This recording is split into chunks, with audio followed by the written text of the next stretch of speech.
So I left San Francisco many years ago, and I moved to Providence because I thought, how could anything go wrong in a place called Providence? And it did. So then I went to Boston, which was wrong. And I went to graduate school, and then I got out of my last class of graduate school, and it was a beautiful day.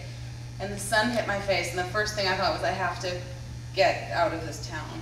And so I did, and I went to, I don't know if you've been to Boston, but you might have had that thought, it's beautiful, but you gotta go. Yeah. And, so I went to New York City with my master's degree, and I got a job where any self-respecting lesbian gets a job, which is at Toys in Babeland, a sex toy store. And there's one in the Lower East Side, and there's one in Soho. And I worked at both, and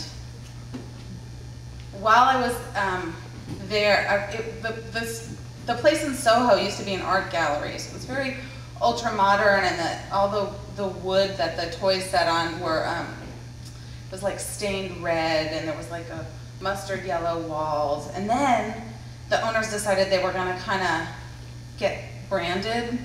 You know when brand happens as a verb? So they got branded, and the colors were like bright pink, bright yellow, and bright blue. So the place was optically unnerving.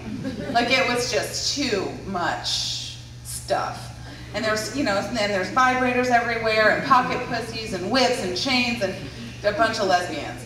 And working there. And some shop there, but also we're in Soho. So this other thing happens. So I'm disgruntled because I've moved to New York. I've realized I don't like the gallery system. Getting a job teaching in New York is kind of like trying to get a part in a chorus on Broadway. Like it's kind of impossible. So I'm underemployed, and it turns out you have really, really intense discussions with people at places like this.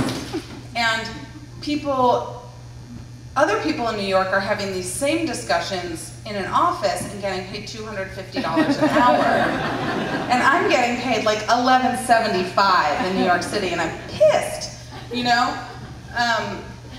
And anyway, this other thing that happens twice a year in New York is, which if we've learned nothing from Heidi Klum, is called Fashion Week.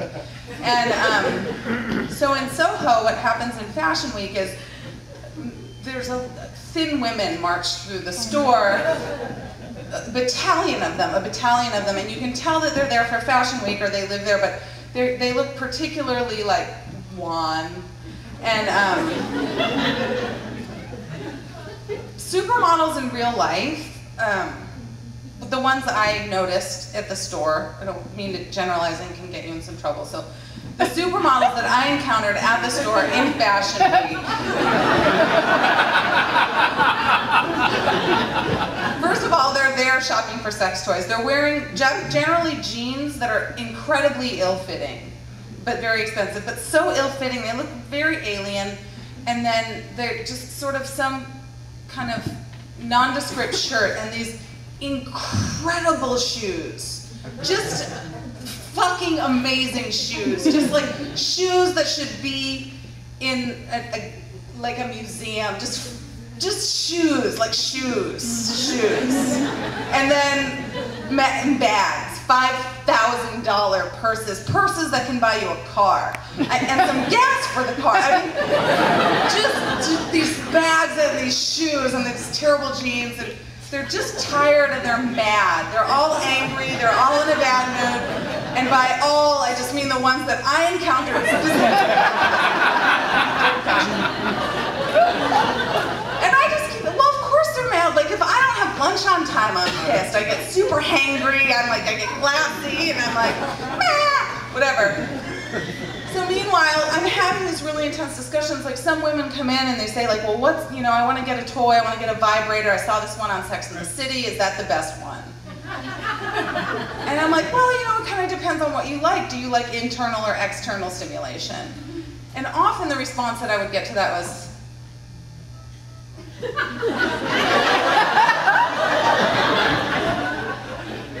know, vaginal or clitoral stimulation.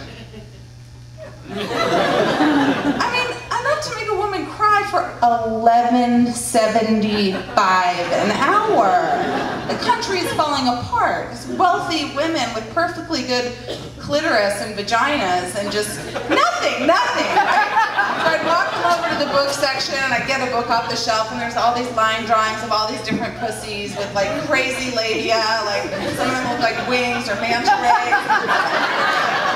Neatly coiffed and really dynamic and sort of postmodern pussies. And then there's like pierced, all kinds of pussies. And I'd just be like, oh, here's this, and that is the money shot right there. Have you ever looked? No, I've never looked. Get a mirror, girl. Get down there. Go. Like that's your jam. Your life is gonna get so much better. I, however, will be here getting paid $11.75 an hour, and I have to go help that woman who's in a shitty mood and has a $5,000 purse on her. So these are the things that you would have this awesome thing about your job where you know that you spend like 20 minutes talking to a lady and you really like can change her life and make a difference, and that's really great. And I just want to say that for every woman that walks through the door and that can have that conversation with you, there's 500 women that don't walk through the door. So encourage your friends to get a mirror. Anyway, but this one woman came in and I hadn't had anything to eat, so I should have been very understanding and compassionate towards her, but actually I was not. It wasn't my best day. I'm not proud of myself. I'll preface this. I did not exhibit good behavior. Here we go. So she says, I was watching Sex and the City. I don't know why straight women love that show. If I was a straight woman and I watched Sex and the City, I would go on a murder spree. I don't understand why people think it's okay. But anyway, so I'm totally digressing. I had a drink. I had 2 drinks. I don't normally Knob Creek on the rocks. I had a couple, so I'm a little, not to brag. Anyway, so this woman's like, I saw Sex and the City. There's a rabbit habit. Do you have that? Yeah, I have that. What does it do? Well, there's this little, it's like a shaft, and then it rotates, and then there's also the thing that comes off it, and that vibrates, and so that stimulates the clitoris, and then there's a lot going on. There's 2 controls. Make yourself some popcorn, get a movie. And so she's looking at it. She's kind of just disinterested, and I'm like, TikTok, lady, TikTok. And this woman who has on ill-fitting jeans and incredible boots. I mean, I was pissed about the boots. I wanted those boots. And then also, I don't remember her purse, but her boots I remember. And she was like, these are $100?